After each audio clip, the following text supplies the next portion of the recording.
Let's see can you recall for the chapter number 7 introduction of microbiology, in which first question is which different microbes are useful for us.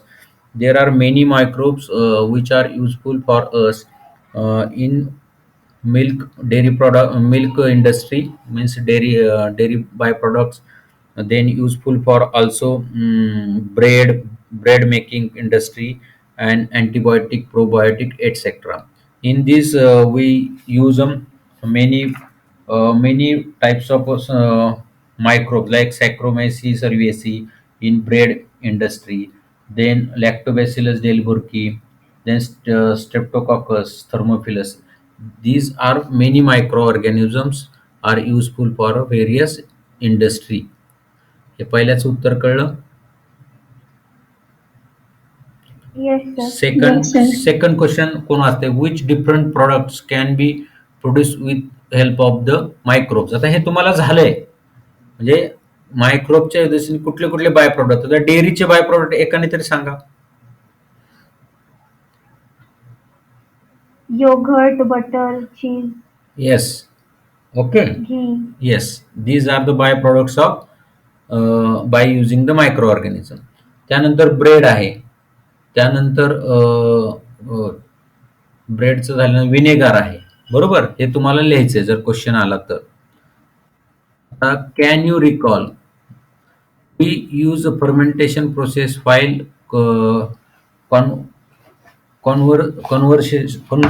conversion of milk into the yogurt, conversion of the milk into yogurt, which microbes are useful for this process.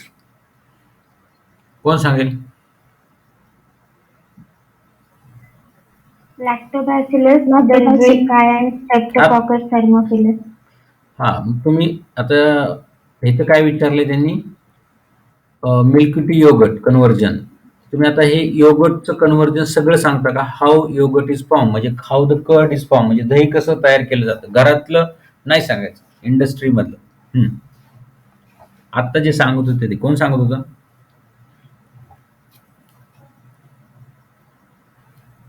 Hello,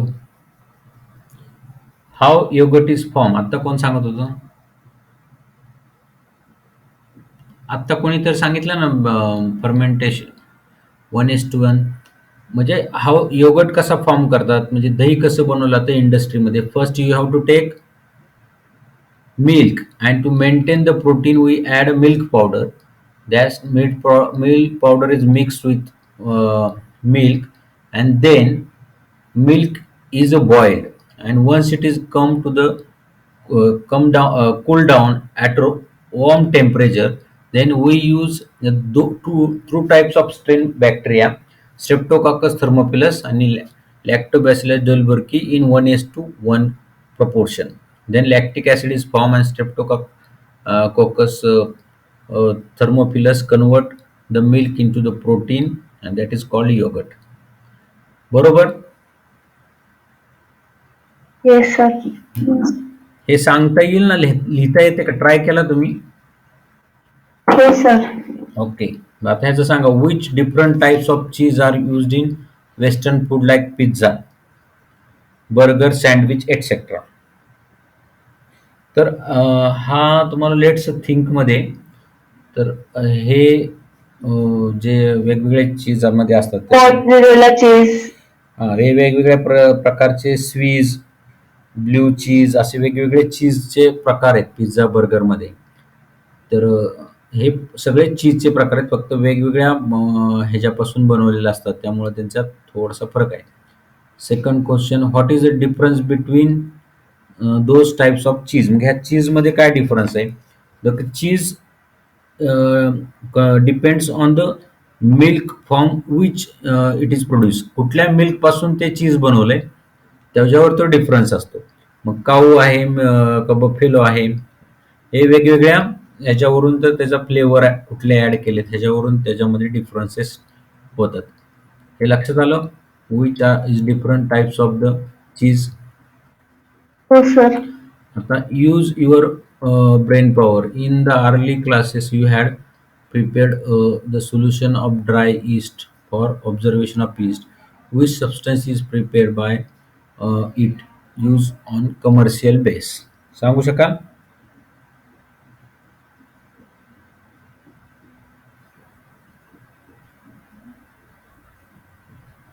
east साठी कुठलं बनवलं होतं?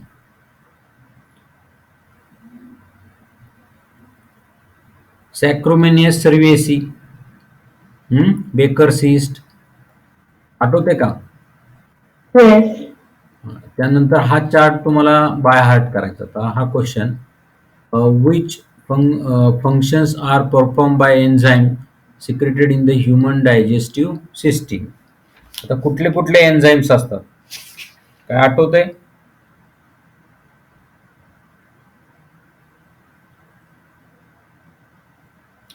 आता which हा the function, आता which functions are perform enzyme secreted in human digestive system. आता human digestive system मध्ये कुठले कुठले पेप्सिन, ट्रिप्सिन, लायपेज यासारखे जे एन्झाईम आहेत, हे काय करतात? These enzymes break down the food product and make it in the simple form. म्हणजे हे एन्झाईम काय करतात की फूड आहे त्याचं ब्रेकडाऊन करायचं आणि सिम्पल फॉर्ममध्ये आणायचं, एवढंच काम. फंक्शन्स काय perform by the enzyme, enzyme break down the food product and it's convert into simple form, एवढंच तुम्ही लिहायचंय. Give the names of the such enzyme. त्याच्यामध्ये कुठले? Trypsin, amylase, pepsin, rennin. हे तुम्ही हे काही विचारणार नाही कारण तुम्हाला नाही आहे यावर्षी, पण हे तुम्हाला माहीत असलेलं गरजेचं आहे. मला वाटतं लास्ट इयरला झालेला आहे. त्यानंतर हा हा चार्ट झाला का तुमच्या लक्षात आलं? Organic acid in various. Yes, sir. दोन चार्ट महत्वाचे आहेत हा, एक एक एक मार्काला येऊ शकतं. त्यानंतर आपण हा, which different materials are decompose in biogas plants. कोण सांगेल?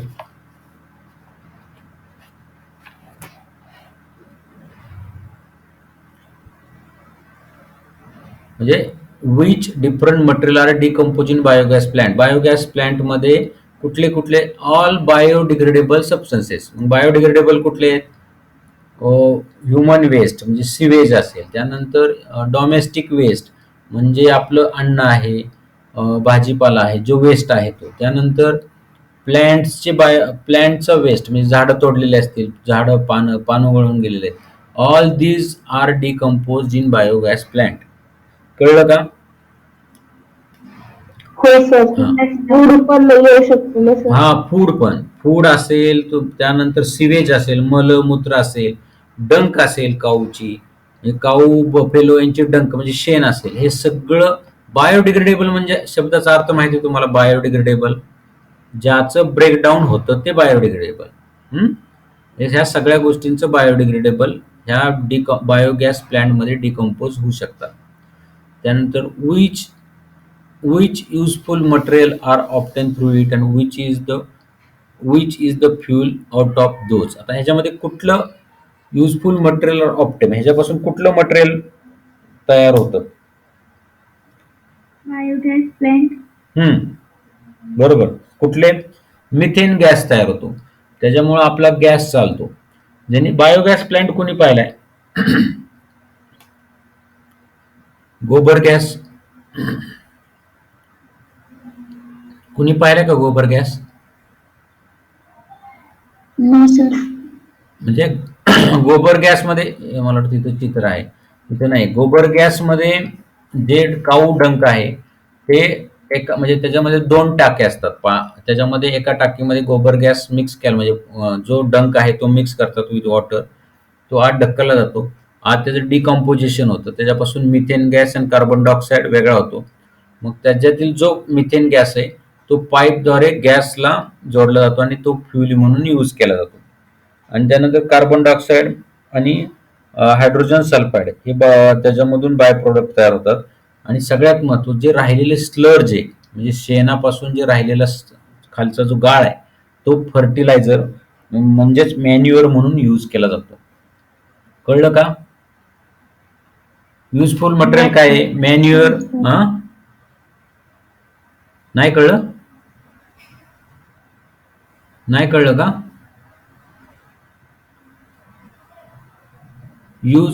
Which useful material are obtain through it. म्हणजे बायोगॅस प्लांटमध्ये म्हणजे युजफुल कुठले मटेरियल तयार होतात, तर मिथेन. मिथेन म्हणजे जो त्याचे डिकम्पोजिशन होऊन जो मिथेन आणि कार्बन डायऑक्साईड बाहेर पडणार, त्यातला मिथेन हा तुमच्या जो तुमच्याकडे जो गॅस सिलेंडर असतो त्यापेक्षा थोडासा वेगळा आहे. हा मिथेन गॅस असतो. हा मिथेन गॅस तुमची शेगडी पेटू शकते आणि तुम्ही त्याचं फ्यूल म्हणून यूज करू शकता. त्यानंतर जो गोबर गॅसमध्ये जो शेणाचा राहिलेला भाग आहे तो मॅन्युअर म्हणजे फर्टिलायझर्स म्हणून यूज होतो. कळलं का तुम्हाला हे? Yes Yes, sir. sir. त्यानंतर थर्ड आहे decomposition occur through which organism. आता हे कशाचं विचारलंय? हे बायोगॅस प्लांटच विचारलंय. आता जे आपले ह्युमन स्टूल असेल किंवा गोबर गॅस असेल म्हणजे डंक असेल, त्याच्यामध्ये एक्सक्रीटा म्हणजे जे आपण मटेरियल बाहेर टाकतो त्याच्यामध्येच काही बॅक्टेरिया प्रेझेंट असतात आणि ते डिकम्पोज करतात आणि डिकम्पोज करून मिथेन गॅस प्रोड्यूस होतो आणि वेस्ट मटेरियलचं डिकम्पोजिशन होतं. आता हे let's think why is it asked to segregate wet and dry waste in each home. कोण सांगेल की ओला आणि सुका कचरा वेगवेगळा करायला का सांगितलं जातं?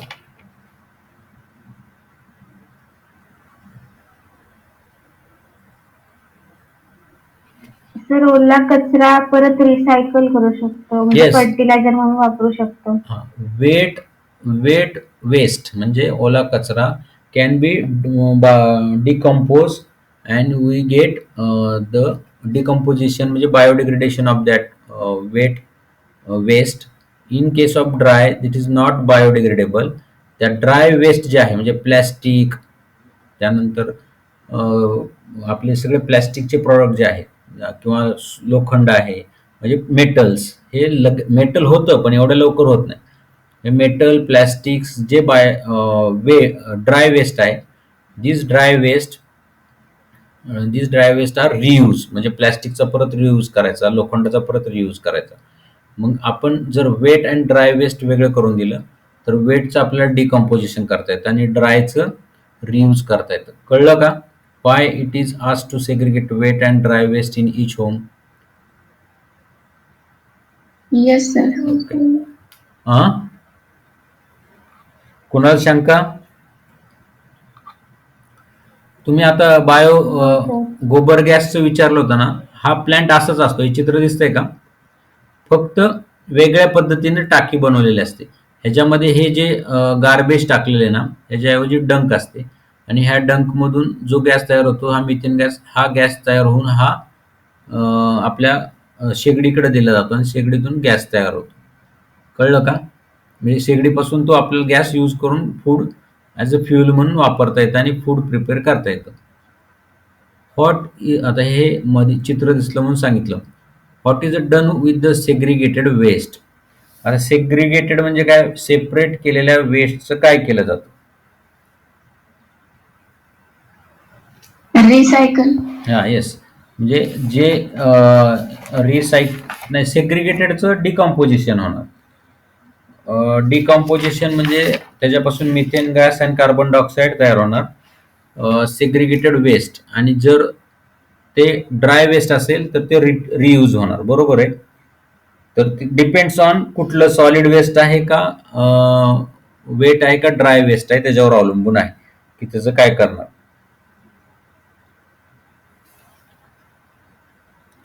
पुढं, which is the most appropriate method of disposable of dry waste. Dry वेस्टची सगळ्यात योग्य मेथड, अप्रोप्रिएट म्हणजे योग्य मेथड कुठली आहे? मी आता तुम्हाला सांगितलंय. प्लॅस्टिकचं काय करू शकत नाही तुम्ही, तर ते रियूज करणे ही एकच मेथड आहे. ड्राय वेस्टचं काय करता येतं लक्षात येते का? ते रियूज करणं ही एकच मेथड आपण यूज करू शकतो. रियूज करणं हे एकच अप्रोप्रिएट मेथड आहे, reuse of the dry waste. आता हे तुम्हाला ऑब्झर्वेशन सांगितले. Observe the garbage Vans of Gram Panchayat and municipality. Nowadays, there is a facility to decrease the volume of garbage by compensation into the vein. Explain the advantage of this activity. म्हणजे garbage जे आहे, ओला कचरा सुका कचरा वेगळा करून municipal कॉर्पोरेशनची लोक घेऊन जातात. त्याचा उपयोग काय आहे तुम्हाला माहिती आहे. Can you tell you must seen the read the news. हा, हे आपण ऑइल स्पिलिंगचं पाहिलंय की मुंबईमध्ये जे सी मध्ये ऑइल स्पिलिंग झालं, म्हणजे तिथं ऑइलची गळती झाली आणि त्यानंतर हे जे बॅक्टेरिया आहेत शिडोमोनास एसपीपी आणि अल्कॅनोव्हॅरेक्स बुर्किमेनेसी, त्याचा यूज करून त्याचं क्लिनिंग करण्यात आलं. Can you tell how the bacteria present in soil and root nodules of leguminous plants are useful? हे मी आता एक्सप्लेन केले आता just. How the bacteria present in soil and root nodules of leguminous plants are useful. These bacteria present in the roots nodules of leguminous plants, they do the nitrogen fixation in the plants. Means they use the nitrogen, they convert nitrogen in nitrite and nitrates, which is useful for the plants. म्हणजे नायट्रोजनचं nitrite आणि nitrate मध्ये ते conversion करतात हे bacteria. हा, आता तुमच्या exercise, तुमच्या बुकमध्ये दिलेली एक्सरसाइज. तर rewrite the following statement using the correct options and explain the completed statement. आता ह्यांनी काय दिलंय, हे ब्रॅकेटमध्ये दिलेले आहे, ते खालच्या ह्याच्यामध्ये आपल्याला फिलअप करायचे. तर त्याच्यामध्ये फर्स्ट आहे, वाचा, कोण वाचते. Gluconic acid, coagulation, amino acid, acetic acid, clostridium and lactobacilli आहे. फर्स्ट कोण वाचतंय फर्स्ट?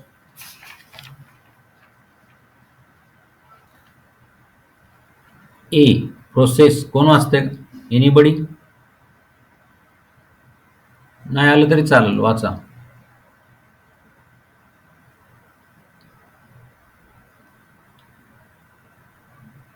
कोणीच वाचणार नाही का? फर्स्ट आहे, process of dash dash of milk protein occur due to lactic acid. प्रोटीनचं काय झाल्यानंतर occur due to lactic acid. Lactic acid मुळे मिल्कच्या प्रोटीनचं काय होतं, कोण सांगेल? Process of dash dash of, yes, coagulation म्हणजे घट्ट होतं. प्रोसेस ऑफ कॉग्युलेशन म्हणजे मिल्क घट्ट होतं आणि ड्यू टू लॅक्टिक ऍसिड आणि योगर्ट फॉर्म होतं, म्हणजे काय, दही फॉर्म होतं. Process of coagulation of milk proteins occur due to lactic acid. म्हणजे लॅक्टिक ऍसिड फॉर्म होतं खरं. Milk protein occur due to, process of coagulation of milk protein occur due to lactobacilli आहे आणि लॅक्टिक ऍसिड ज्याच्यामध्ये असतं त्याच्यामुळं. थोडंसं sentence वेगळं करायला पाहिजे. त्यानंतर second, harmful bacteria in like dash dash in intestine are destroyed due to the probiotic. कुठले harmful bacteria? Clostridium. Yes, clostridium. हे आपण घेतलंय बरं का, तुमच्या लक्षात येते का नाही मला कळत नाही, तुम्ही गप्पच राहते. क्लॉस्ट्रिडियम ही नावं अवघड आहेत. म्हणजे जेव्हा प्रोबायोटिक शिकवलं होतं की there are some bacteria which are useful and some bacteria are harmful.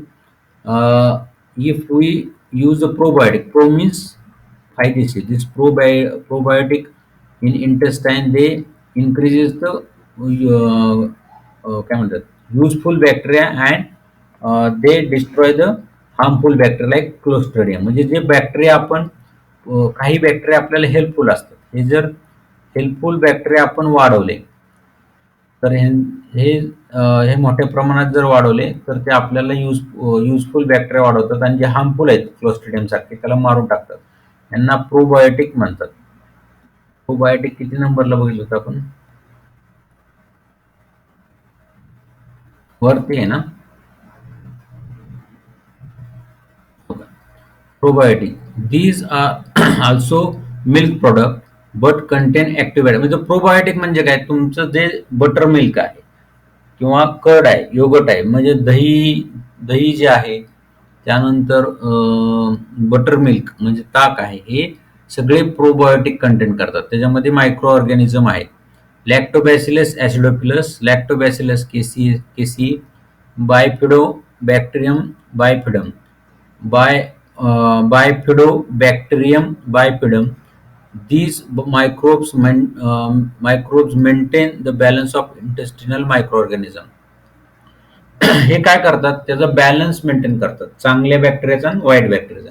Increase the population of microbes helping the digestive system, decreases the population of harmful microbes. म्हणजे कुठला, क्लोस्ट्रिडियम. हे कळतंय का तुम्हाला? Yes, sir. हे आपण घेतले 2-2, 3-3 वेळा. These are nothing but probiotics. आणि आता हल्ली डॉक्टर सुद्धा अँटीबायोटिक बरोबर प्रोबायोटिक देतात, कारण अँटीबायोटिक सगळ्याच बॅक्टेरियांना मारतात, युजफुल बॅक्टेरियांना. परत त्यांची ग्रोथ होण्यासाठी आपण प्रोबायोटिक देतो, लॅक्टिबॅसिलाई किंवा वर सांगितलेले सगळे बॅक्टेरिया आपण देतो, त्याला प्रोबायोटिक म्हणतात. नंतर थर्ड क्वेश्चन आहे, केमिकली व्हिनेगार इज, कोण सांगेल? Acetic acid. Correct. Vinegar nothing but acetic acid. Yes, acetic acid. हे कुठं पाहिलंय आपण? Vinegar production. कोण सांगेल व्हिनेगार कसं तयार करायचं?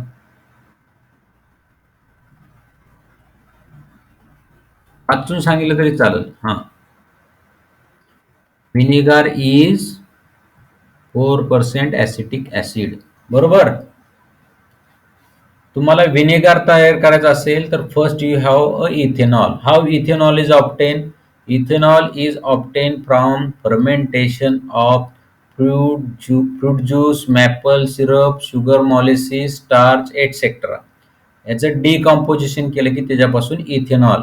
Which bacteria helpful for this ethanol? म्हणजे इथेनॉल बनवण्यासाठी फर्मेंटेशन झालं with the help of yeast like saccharomyces cerevisiae. बरोबर. इथेनॉल तयार झालं. This ethanol mix bacteria strain like acetobacter आणि ग्लुकॅनोबॅक्टर. हे जे इथेनॉल तयार झालं, ethanol is nothing but alcohol. हे जे इथेनॉल तयार झाले त्याच्यामध्ये ॲसिटोबॅक्टर आणि ग्लुकॅनोबॅक्टर मिक्स करायचं with the ethanol, and these microbial degradation, मग त्या इथेनॉलचं ब्रेकडाऊन होणार आणि त्याच्यातून ॲसिटिक ॲसिड फॉर्म होणार. हे जे ॲसिटिक ॲसिड इज त्याच्यातून सेपरेट कसं करणार, तर रेरिफिकेशन. हे रेरिफिकेशनच्या मिक्सचर बाय रेरिफिकेशनने आपण ते ॲसिटिक ॲसिड सेपरेट करणार. And then this acetic acid is bleach with the potassium ferrocyanide. एकदा पोटॅशियम फेरोसायनाइड बरोबर त्याचं ब्लिचिंग केलं की देन पाश्चराइज करून फायनली का सल्फर डायऑक्साईड गॅस प्रोड्यूस होतो आणि व्हिनेगार फॉर्म होतो. कळलंय का? कुणी सांगू शकेल का how the vinegar is form? मी आता परत सांगितलं तुम्हाला. कोण सांगेल? एनीबडी? सिंपल सिंपल सांगा. पहिलं तर काय पाहिजे? Ethanol. येस. इथेनॉल कसं फॉर्म होणार? फर्मेंटेशन. इथेनॉल नंतर आपण काय करणार? त्या इथेनॉलचं ब्रेकडाऊन करणार बाय युझिंग इथेनॉल. कशापासून, कसं, कुठल्या ईस्ट पासून फॉर्म करतो आपण? With the help of saccharomyces cerevisiae. Then ethanol is mix with, बोला, ॲसिटोबॅक्टर अँड ग्लुकॅनोबॅक्टर. मग इथेनॉलचं डिग्रेडेशन म्हणजे ब्रेकडाऊन होतं आणि ॲसिटिक ॲसिड तयार होतं. पुढं कोण सांगेल? Acetic acid is separated from mixture by rarefication. Then acetic acid is bleached with potassium ferrocyanide, and this potassium ferrocyanide pasteurize करायचं. Same time sulfur dioxide gas is sulfur dioxide gas mixed to produce vinegar, and with small quantity of sulfur dioxide त्याच्यात mix केल्यानंतर vinegar form होतं. कळलं?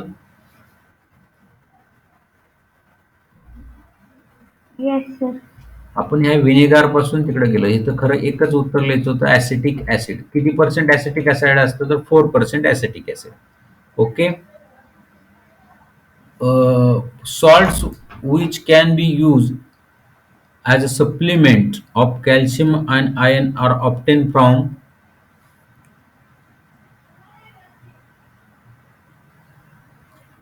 ग्लुकोनिक acid. Yes, कुठं बघितलं आपण ते gluconic acid?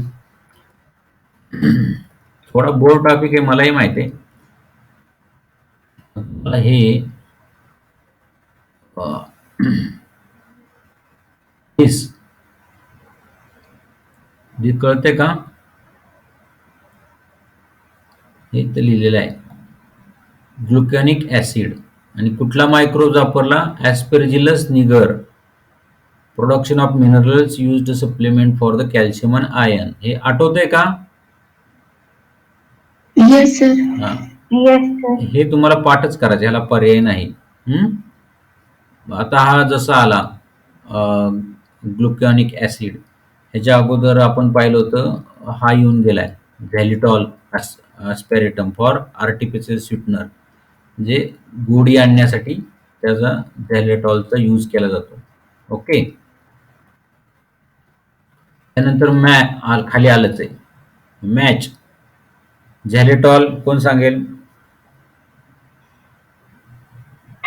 To impart sweetness. Yes, to impart sweetness. म्हणजे ice cream, आता आपण आईस्क्रीम खातो आणि घरी बनवलेलं आईस्क्रीम खातो, पण बाहेरचं आईस्क्रीम जास्त गोड लागतं, बरोबर? मान्य आहे का? Yes. Yes, sir.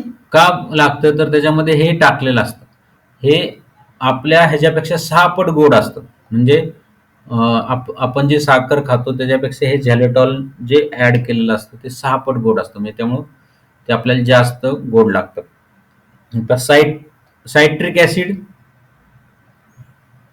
To impart to to impart acidity.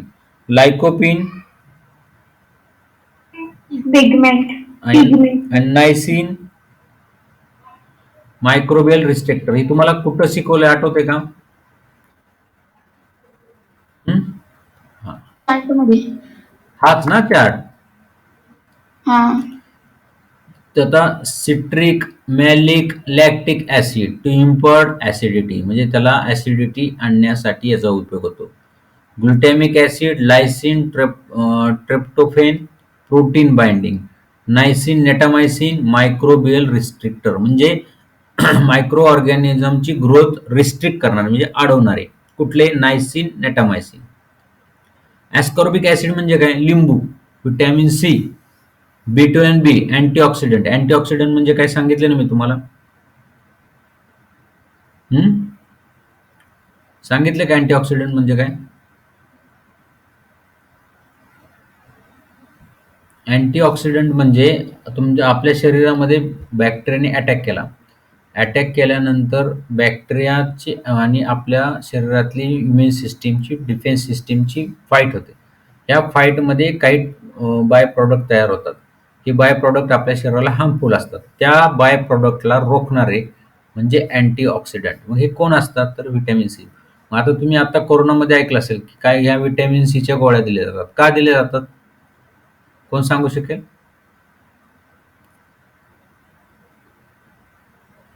जेव्हा व्हायरस आपल्या शरीरावर अटॅक करेल, त्यानंतर आपल्या शरीराला डॅमेज करतो. डॅमेज करायला सुरुवात केलं की आपल्या शरीराचं डिस्ट्रक्शन रोखण्यासाठी, म्हणजे ते डॅमेज होऊ नये म्हणून, आपण काय करतो? अँटीऑक्सिडंट. ऑक्सिडेशन म्हणजे ब्रेकडाऊन, बरोबर? अँटीऑक्सिडंट म्हणजे त्याचं ऑक्सिजनचं ब्रेकडाऊन रोखणारे कोण आहे? व्हिटॅमिन सी, जे लिंबू. का व्हिटॅमिन सी घ्यायचं कळलं का? व्हिटॅमिन सीच्या गोळ्या कोरोनाच्या साथीत दिल्या होत्या, हे माहिती आहे का तुम्हाला? Yes, sir. Yes sir. का दिल्या होत्या कळलं का? हो. Yes. अँटीऑक्सिडंट. ऑक्सिडेशन म्हणजे काय? आपण बघितलं ना, ब्रेकडाऊन. एकदा व्हायरसने अटॅक केला की तो ब्रेकडाऊन आपल्या सेलला करायला सुरुवात करतो. हे ब्रेकडाऊन रोखायचंय, त्याचं अँटी म्हणजे विरोधी अँटीऑक्सिडंट व्हिटॅमिन सी दिलं जातं. कळलं का? Yes, sir. आता तुमच्या लक्षात राहिलं अँटीऑक्सिडंट. तुमचे ड्युरिंग म्हणजे तुमच्या रुटीन लाईफ मधले एक्झाम्पल घेतले ना तुमच्या लक्षात राहतात. अँटीऑक्सिडंट व्हिटॅमिन सी च्या गोळ्या का वाटतात? जेवणामध्ये लिंबूची फोड का देतात? कारण त्याच्यामध्ये ऍस्कॉर्बिक ऍसिड हे केमिकल नाव आहे व्हिटॅमिन सीचं, किंवा सायट्रिक ऍसिड म्हटलं तरी चालेल. सायट्रिक ऍस्कॉर्बिक ऍसिड अँटीऑक्सिडंट ऍक्ट करतं, म्हणजे त्याचे ते ग्रोथ म्हणजे जो नुकसान होणार आहे ते रोखतं. त्यानंतर बीटा कॅरोटीन, लायकोपिन्स अँड झॅन्थिन्स अँड ल्युटीन हे इडेबल कलर्स आहेत. म्हणजे इडेबल म्हणजे खाण्यायोग्य कलर्स, म्हणजे वेगवेगळ्या प्रकारचे केक, ब्रेड, आईस्क्रीम ह्याला जे कलर असतात ते या सबस्टन्स मायक्रोबियल प्रोसेसिंगनी बनवलेले असतात. त्यानंतर पॉलिसॅकराइड्स, ग्लायकोलिपिड्स हे इमल्सिफायर आहेत. ओके. त्यानंतर व्हॅनिला, इथाइल ब्युटरेट, पेपरमिंट हे जे आहेत इसेन्स, म्हणजे वेगवेगळ्या प्रकारचा वास येणार आहे. आणि झॅलेटॉल अस्पॅरिटम हे काय आर्टिफिशियल स्वीटनर, म्हणजे तुम्हाला कृत्रिम गोडी लागते पण त्याच्यात लो कॅलरी असते, 6 पट गोडी असते. कळलं? आपण हे आता कशाच्या संदर्भात बघत होतो? Match the group pairs. Okay, हे कळलंय का? हो सर. तो तुमच्या एक्सरसाइज मध्ये पण तो क्वेश्चन आहे. आणि तो हा जो झॅलेटॉल, सिट्रिक ऍसिड, लायकोपेन आणि नायसिन, आणि ह्याच्यामध्ये फक्त आता हे राहिलं आपलं काय म्हणतात त्याला, अँटीऑक्सिडंट, हे फक्त ऍड करायचं. पण तो चॅप्टर येऊ शकतो. आता आता हा जर 4 मार्काला आला तर 4चे 4 मार्क पडतील का नाही? हो सर. हा. आता मग हे डिस्क्रिप्टिव्ह क्वेश्चन आहे. Which fuel can be obtain by microbial process? Why is it necessary to increase the use of such fuel? Which fuel can be obtain by microbial process? मी आता तुम्हाला गोबर गॅस बऱ्याच वेळा सांगितले. कुठला गॅस तयार होतो? मिथेन. मिथेन. बरोबर. मिथेन म्हणजे which obtain from microbial process, तर कुठला? Methane gas. Why is it necessary to increase the use of such fuel? ह्या फ्युएलचं यूज करणं का गरजेचं आहे? कोण सांगेल?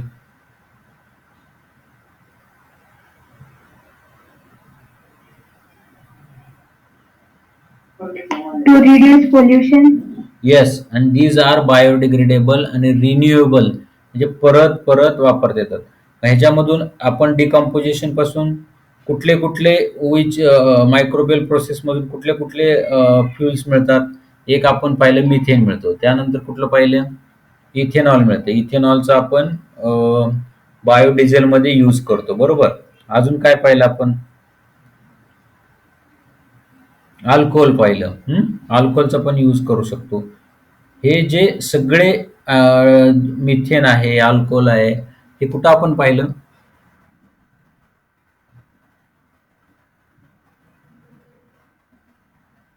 इथं पाहिलं होतं आपण. बरोबर. बायोफ्युल म्हणून यूज करतो. बरोबर. सेल्युलोज आठवतंय का? Yes sir. बायोफ्युल मध्ये आपण पाहिलं ना, biofuel is among which energy solid मध्ये कोल, डंक. हे आता ह्यांनी कुठला क्वेश्चन विचारलाय की मायक्रोबियल प्रोसेसचा विचारलाय. त्यामध्ये तुम्ही हे व्हेजिटेबल अल्कोहोल, बरोबर, व्हेजिटेबल ऑइल, अल्कोहोल गॅसेस, गोबर गॅस, मिथेन, गोबर गॅस लिहिलं तरी चालेल, कोल गॅस लिहिलं तरी चालेल. हे फ्युएल आपण पाहिलं होतं, आठवते का? 3 टाईप त्याचे, सॉलिड, हे पाहिलेलं. मला ते इथं लिहायचंय. Why it is necessary to increase use of this fuel? आता कोणीतरी सांगितलं की बिकॉज दे आर रिन्युएबल, परत परत, आणि बायोडिग्रेडेबल सबस्टन्सेस, म्हणजे ते बायोडिग्रेडेशनच्या सबस्टन्स पासून बनतात, त्यामुळे हे जास्त उपयोगी आहे. आता second question, how can the oil spill of rivers and oceans are clean? कोण सांगेल? जर समुद्रामध्ये तेलाची गळती झाली, स्पिलिंग, तुम्हाला हे 2 नावं सांगता आली ना, तुम्ही जिंकलं. कुठलं? शिडोमोनास, एसपीपी, अल्कॅनोव्हॅरॅक्स बुर्किमिनेसी. कोण सांगेल? ॲसिडोमोनास एसपीपी आणि अल्कॅनोव्हॅरॅक्स बुर्किमिनेसी हे दोन मायक्रो ऑर्गॅनिझम यूज करून जे मुंबईमध्ये पूर्वी घडलं होतं की ते पेट्रोलियम सगळा थर जमला होता, तर हे मायक्रो ऑर्गॅनिझम वापरून त्यांचा नाश करण्यात आला होता. कळतंय का? करून रिप्लायच भेटत नाही आज. हो सर. हे ऑइल स्पिलिंग लिहिता येईल ना? ऑइल स्पिलिंग म्हणजे कळलं ना, तेल गळती झाली. तुमच्या घरामध्ये कुठं तुम्हाला तेल दिसलं की तुम्हाला ते दोन व्हायरसेस, दोन बॅक्टेरिया आठवले पाहिजेत. लिहूनच काढायचे दोन. जिथं ऑइल दिसेल तिथं काढायचे की भाई ऑइल मला डिस्ट्रॉय करायचंय, मग ते दोनची नावं लिहायची तिथं लगेच. कळलं? Yes sir. ह्या सगळं पर्याय नाही दुसरा. ही 40 नावं आहेत ना, तुमचं म्हणजे सगळ्यात डिफिकल्ट 100% चुकणारी नावं आणि 100% स्पेलिंग मिस्टेकवाली नावं आहेत. ते 40 नाव्स. तुमच्या वर्गामध्ये 40 स्टुडंट आहेत ना, त्यांची जशी नावं लक्षात ठेवतात तशी ही नावं लक्षात ठेवा. लिहून काढा. How can the soil polluted by the acid rain is made fertile again? Acid rain, ताजमहलचं उदाहरण दिलं होतं ना मी. ओके. कुठला? Acidophilum SPP, acidobacillus peroxidans. कुठला मायक्रोब्स यूज करतात ऍसिड रेन झाले तर? Bacteria, acidophilum SPP, acidobacillus ferrooxidans. हे जर ऍसिड रेन कसं होतं की जे सल्फ्युरिक ऍसिड जे असते इंडस्ट्रीमधून सल्फरचे गॅसेस बाहेर पडतात, that sulphuric fumes is mixed with vapours of the water vapours and then water vapour, this mix water vapour चा रेन होतो आणि रेन झाले की त्याच्यामध्ये असलेले जे सल्फर आहे ते सॉईलमध्ये मिक्स होतं आणि ती लँड म्हणजे फर्टाईल होत नाही, म्हणजे त्याचं फर्टिलायझेशन कॅपॅसिटी म्हणजे सॉईलचं जे हे आहे पोत, म्हणजे त्याचं क्वालिटी कमी होते. It is called soil pollution. Soil pollution झालं की ते परत त्याच्यात नवीन झाडं उगवत नाहीत. त्यावेळेस आपण हे बॅक्टेरिया स्पीसीज त्याच्यात सोडल्या, ऍसिडोफिलम एसपीपी आणि ऍसिडोबॅसिलस फेरॉक्सिडन्स, तर त्याचं कन्व्हर्जन त्या सल्फ्युरिक ऍसिडचं कन्व्हर्जन करतात आणि जी सॉईल आपल्याला उपयोगी येते. ओके, कळलं? Yes sir. Which are the reasons of increase the popularity of probiotic products? का तर these probiotics are increase the helpful bacteria and destroy the harmful bacteria like Clostridium. बरोबर? सांगता येईल का प्रोबायोटिक का फेमस झालं? Yes sir. They increases the population of useful bacteria and destruction of harmful bacteria like Clostridium. Okay. Why the bread and other product produced using baker's yeast are nutritious? म्हणजे bakers east पासून बनवलेले जे product आहेत ते nutritious का असतात? Because these जे bakers east आहे ते कन्व्हर्टेड, म्हणजे ते काय करतात, जे डो बनवलेला आहे फ्लोअर पासून म्हणजे पिठापासून, त्याचं कन्व्हर्जन करतात आणि कन्व्हर्जन करून स्पॉन्जी ब्रेड तयार होतो. म्हणजे त्याच्यात काय होणार आहे? कोण सांगेल ब्रेडसाठी कुठले? ब्रेड खाताना तुम्हाला खायचंच नाही जोपर्यंत तुम्ही नावं सांगत नाही. जरी घरी ब्रेड आणला तर तुम्हाला ते नावं सांगता आल्याशिवाय ते ब्रेड खायचं नाही. म्हणजे पहिल्यांदा काय करतो, how the bread is form. First you have to the flour of the cereals, म्हणजे कडधान्याचे पीठ घ्यायचं. म्हणजे आता गव्हाचं पीठ घेतलं समजा. This dough is mixed with baker's yeast, saccharomyces cerevisiae. Saccharomyces cerevisiae म्हणायचं आणि मगच ब्रेड खायचा. सार्कोमिनेसी सर्व्हिएसी, वॉटर, सॉल्ट आणि अदर नेसेसरी मटेरियल त्यात मिक्स केले जातात. Due to the fermentation of carbohydrate, म्हणजे त्याचं फर्मेंटेशन होतं. फर्मेंटेशन ऑफ कार्बोहायड्रेटचं फर्मेंटेशन होऊन जे कन्व्हर्टेड इनटू कार्बन डायऑक्साईड आणि इथेनॉल, आणि कार्बन डायऑक्साईड रिलीज होतो आणि स्पॉन्जी ब्रेड बनतो. म्हणजे ह्या कार्बोहायड्रेटचं फर्मेंटेशन होऊन न्यूट्रिशियस फूड तयार होतं. त्याच्यामध्ये आपण वेगवेगळे मिनरल्स वगैरे पण ऍड करतो, त्यामुळे हे युजफुल असतं. बेड. कळलं? कळलं का? Yes, sir. Explain the importance of biopesticides in organic farming. हे राहिलं होतं का आपलं? हे राहिलं होतं ना? हा. हा सर. बायोपेस्टिसाइड्स कळलं का तुम्हाला? बायोपेस्टिसाइड्स, जे बायोपेस्टिसाइड्स आहेत ना, त्याचा युजफुल काय? Biopesticides are made up of from the bacteria and fungus which destroy the pest and harmful insects of the plants. म्हणजे त्याचे जे पेस्ट आहे म्हणजे कीटक आहे त्यांना ते मारतात म्हणून.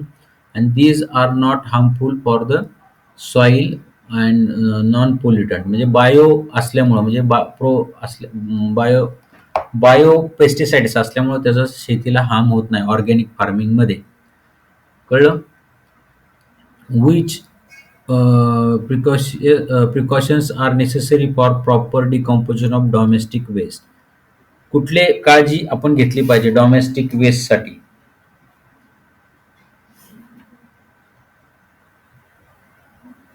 कोण सांगेल?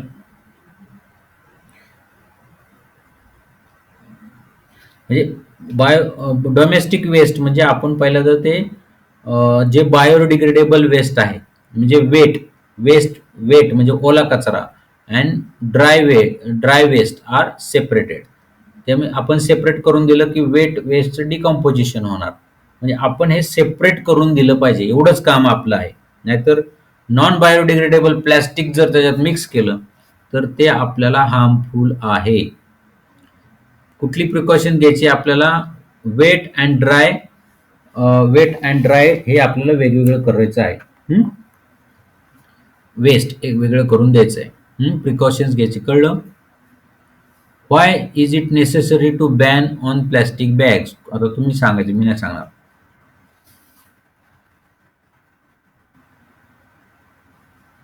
प्लॅस्टिक इज नॉन बायोडिग्रेडेबल एवढंच लिहायचंय फक्त. काय लिहायचंय? Plastic is non biodegradable, so the plastic waste is harmful for all human beings and all animals, so plastic must be banned. It is necessary to ban on plastic. कळलं? Yes, sir. त्यानंतर complete the following conceptual pictures. आता इथे काय लिहिले? Sewage after processing. आता ह्याच्यामध्ये काय होणार आहे? क्लिनिंग करायचं. क्लिनिंग सिवेज आणि आता हे सिवेज आफ्टर प्रोसेसिंग. सिवेज म्हणजे काय? मलमूत्र जे आहे त्याच्यामध्ये आपण केल्यानंतर यूज ऑफ ह्याच्यातून काय तयार होणार आहे? स्लर्ज म्हणजे काय? गाळ. म्हणजे राहिलेला जो गाळ आहे त्याला आपण फर्टिलायझर्स म्हणून यूज करणार आहे. त्यानंतर अजून काय राहणार आहे? वॉटर सेफ यूज साठी होणार आहे. अजून काय तयार होणार आहे त्यातून? गॅस. तो बायोगॅस म्हणून यूज करणार आहे आपण. कळलं काय हा chart? Yes, sir. Give the scientific Yes, sir. Give the scientific reason use of mutant strain have been increased in industrial microbiology. काय का कारण काय? कोण सांगेल? सायंटिफिक मायक्रोबायोलॉजी मध्ये वेरियस प्रकारचे स्टेंट यूज केला. म्युटंट म्हणजे बदल झालेले वेगवेगळे बॅक्टेरिया आपण यूज करतो इंडस्ट्रियल मायक्रोबायोलॉजी मध्ये. व्हाय? Scientific reason.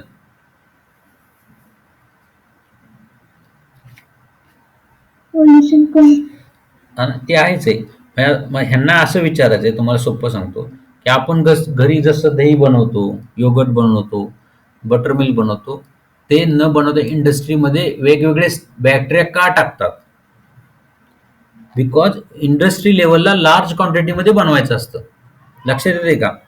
लार्ज क्वांटिटीमध्ये बनवायचं असल्यामुळे आणि इकॉनॉमिकली ते सोपं आहे. जर तुम्ही एवढं मोठं एक 10,000 लिटरचं दुधाचं जर तुम्हाला दही बनवायचं असेल तर तुम्ही घरी जसं बनवता तसं बनवू शकत नाही.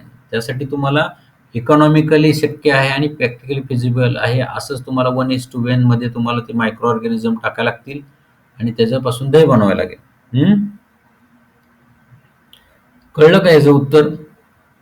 In industry area, it is easy to use and economical and social and environmentally useful these strains. म्हणजे हे म्युटंट स्ट्रेन्स तुम्हाला सगळ्या दृष्टीने युजफुल आहे म्हणून इंडस्ट्रीमध्ये हे वापरतात. Enzyme obtain by microbial process are mixed with detergent.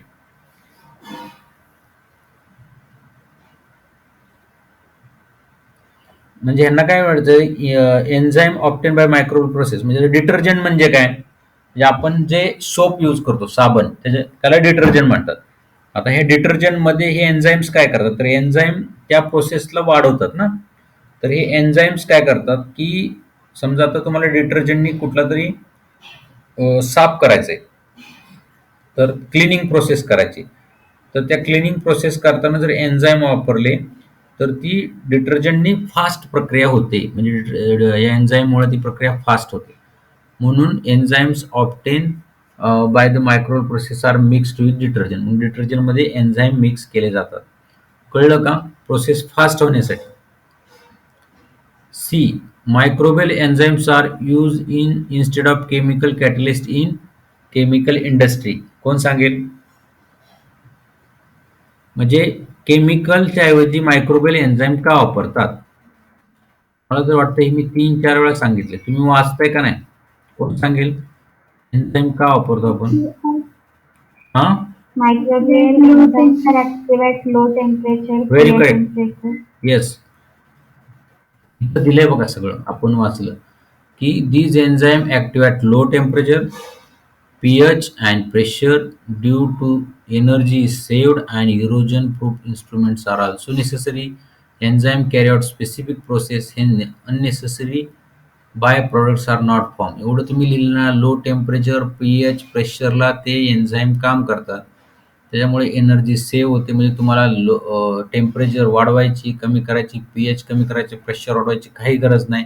त्यामुळे तुमचं फ्युएल कमी होईल, अननेसेसरी बाय प्रॉडक्ट तयार होणार नाहीत आणि प्युरिफिकेशन त्याच्यात मिनिमम होईल. In this micro enzyme reaction elimination decomposition waste मटेरियलचं अवॉइड होतील, म्हणजे रियूज होईल, परत परत त्याचा रियूज होईल. म्हणून ह्या जी प्रक्रिया आहे त्याच्यामध्ये आपण केमिकल ऐवजी मायक्रोबियल एन्झाईम्स यूज करतो.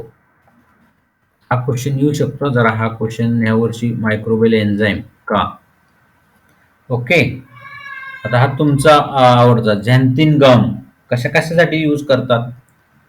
झॅन्थिन गम बघितले आपण, आईस्क्रीम थिक का होतं, बरोबर. एक तर मी सांगितलं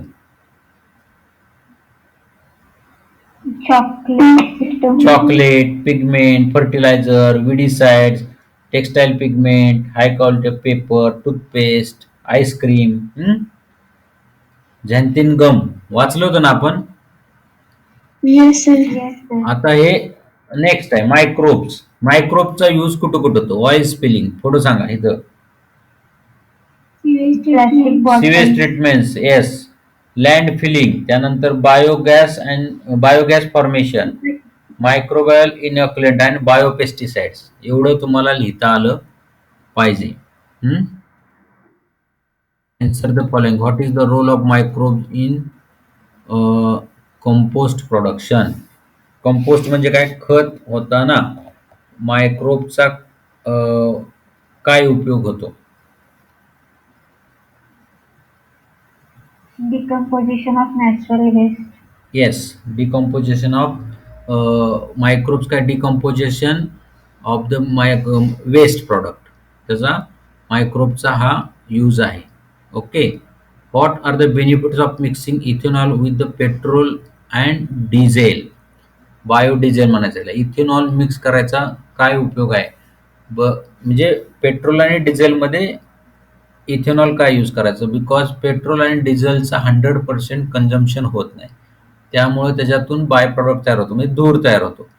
to use 100% petrol and diesel, we use ethanol, we mix ethanol with petrol and diesel to 100% consumption of the petrol and diesel.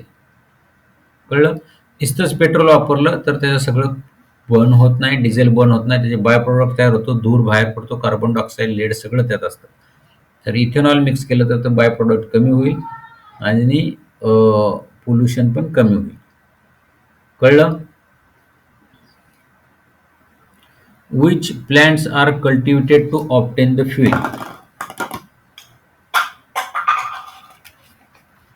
कोण सांगेल?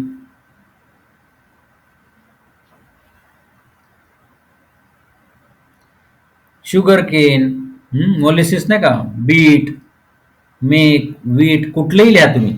कुठल्याही ह्याच्यापासून आपल्याला मोलिसिस करून शुगर केन बनवता येतं. बायोडिझेलसाठी जट्रोबा म्हणजे एरंडाची झाडं. त्यानंतर फ्लेक्स सीड आहे, मस्टर्ड आहे, सनफ्लावर आहे, सगळे लिहू शकता तुम्ही. ह्या सगळ्यापासून आपल्याला हे बनवता येतं. काय म्हणतात त्याला, इथेनॉल. ओके, इथेनॉल कशापासूनही बनवता येतं. ज्याचं डिकम्पोजिशन होणार आहे असं इथेनॉल, फक्त त्याचं फर्मेंटेशन झालं पाहिजे.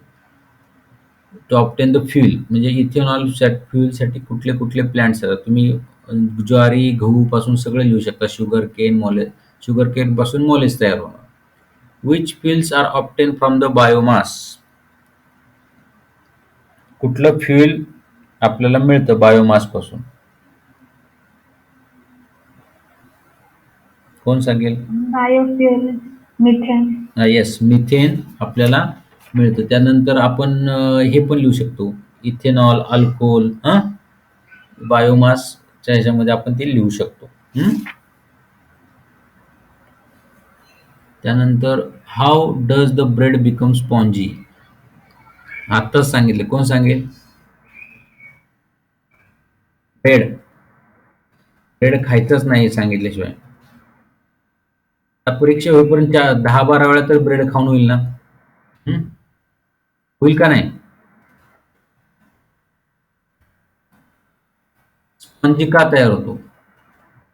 Carbon dioxide. त्यामध्ये सॅक्रोमायसिस सर्व्हिस हा मायक्रोब ऍड करतात.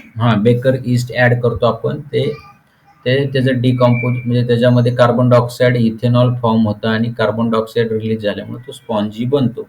सिंपल. ते वाचायचं आणि मगच ब्रेड खायचा. कळलं का तुम्हाला येईल कसं लिहायचंय? Yes sir. आता कोणाला काही शंका आहे का? उद्या आपण हा टॉपिक, नवीन टॉपिक घेणार आहे, सेल बायोलॉजी आणि बायोटेक्नॉलॉजी. ओके, कुणाला काही शंका आहे का?